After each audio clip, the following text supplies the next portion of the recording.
It's roughly 8 months until the next provincial election, when voters will decide who the next Premier of Ontario will be. In the meantime, the leaders are carefully crafting the image that they would like to project. And you know, a lot of time has been spent on those election ads that we're starting to see hit the airwaves. So we took a really good look at them, and we noticed something a little bit different about Kathleen Wynne. So I will never stop fighting for you. It's an image of the Premier we don't see very often. She's not wearing her glasses. In this image-conscious world, one has to wonder if it's a calculated move for political survival as the election nears. A picture's worth 1,000 words is never truer in politics. And so really, how you see somebody is how you'll relate. So maybe the Premier is trying to get us to see deeper into her eyes, hoping to make a connection with voters. To go from a kid who could barely talk to the leader of a provincial party. And then there's Patrick Brown. His commercial shows him with rolled up sleeves in a more relaxed look. More approachable, but more of a working guy. You know, you want him to be the guy you want to go for a beer with. There's sort of a term called hell of a guy or hogue, is what political people around my Harris had nicknamed it at the time. So I think you'll see a little bit of that on him, which is a contrast to maybe the Premier. An image can make or break a politician. This photo went down in political history of what not to do.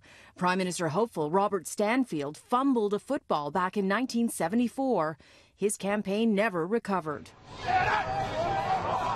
Contrast that to Rob Ford, though. His famous football fumble didn't hurt him at all. People thought it was funny, and he got up again, and he was gregarious, and he laughed, and he's true to his character. It depends on the character of the politician and how they approach it. Now, I asked both political strategists which politician wins the prize for best political image makeover, and they both mentioned the same person, the man who used to be Premier here at Queen's Park, Dalton McGuinty. One of the best was Dalton McGuinty in the 2003 campaign. In 1999, he lost to Mike Harris.